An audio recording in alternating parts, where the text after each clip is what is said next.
ಬಾಹ್ಯಾಕಾಶ ಲೋಕದಲ್ಲಿ ಭಾರತ ಮತ್ತೊಂದು ಪರಾಕ್ರಮ ಮೆರೆದಿದೆ. ಇದುವರೆಗೂ ಅಮೆರಿಕ, ರಷ್ಯಾ ಮತ್ತು ಚೀನಾ ಮಾತ್ರ ಮಾಡಿದ ಸಾಧನೆಯನ್ನ ಈಗ ಭಾರತ ಮಾಡಿ ತೋರಿಸಿದೆ.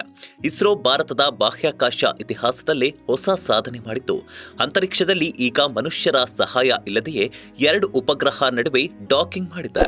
ಅಂದ್ರೆ ಭೂಮಿಯ ಕಕ್ಷೆಯಲ್ಲಿ ಸುತ್ತುವ 2 ಉಪಗ್ರಹದ ಮೇಲೆ ಭೂಮಿ ಮೇಲಿಂದ ನಿಯಂತ್ರಣ ಸಾಧಿಸಿ ಒಂದನ್ನ ಮತ್ತೊಂದಕ್ಕೆ ಕೂಡಿಸುವ ಪ್ರಕ್ರಿಯೆ ಈಗ ಯಶಸ್ವಿಯಾಗಿದೆ.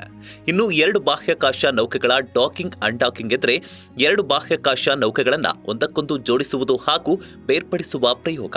ಈವರೆಗೂ ಈ ಸಾಧನೆ ಮಾಡಿದ್ದ ದೇಶಗಳ ಪೈಕಿ ಅಮೆರಿಕ, ರಷ್ಯಾ, ಚೀನಾ ಮಾತ್ರ ಮುನ್ನೆಲೆಯಲ್ಲಿ ಇದ್ವು. ಇದೀಗ ಭಾರತ ಕೂಡ ಭರ್ಜರಿಯಾಗಿ ಎಂಟ್ರಿ ಕೊಟ್ಟಿದೆ.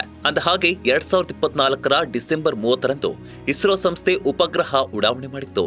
ಶ್ರೀಹರಿಕೋಟಾದ ಸತೀಶ್ ಧವನ್ ಬಾಹ್ಯಾಕಾಶ ಕೇಂದ್ರದಿಂದ ಇಸ್ರೋ ಮಹತ್ವದ ಉಡಾವಣೆ ಮಾಡಿತ್ತು. ಸ್ಪೇಸ್ ಡಾಕಿಂಗ್ ಎಕ್ಸ್ಪೆರಿಮೆಂಟ್ ಯೋಜನೆಯ ಭಾಗವಾಗಿ ಒಟ್ಟು 2 ಉಪಗ್ರಹ ಉಡಾವಣೆ ಮಾಡಿದ್ದು 17 ದಿನಗಳ ನಂತರ ಇಸ್ರೋ ತನ್ನ ಕಾರ್ಯದಲ್ಲಿ ಸಕ್ಸಸ್ ಕಂಡಿದೆ. ಲೇಟೆಸ್ಟ್ ಹಾಗೂ ಇಂಟ್ರೆಸ್ಟಿಂಗ್ ಸುದ್ದಿಗಳಿಗಾಗಿ ಬಾಸ್ ಟಿವಿ ಕನ್ನಡ ಚಾನೆಲ್ನ ಸಬ್ಸ್ಕ್ರೈಬ್ ಮಾಡಿ. ಹಾಗೆಯೇ ಬೆಲ್ ಐಕಾನ್ ಪ್ರೆಸ್ ಮಾಡಿ. ಇದರ ಜೊತೆಗೆ ಫೇಸ್ಬುಕ್, ಇನ್ಸ್ಟಾಗ್ರಾಮ್, ಎಕ್ಸ್ ನಲ್ಲೂ ಮಿಸ್ ಮಾಡದೆ ಫಾಲೋ ಮಾಡಿ.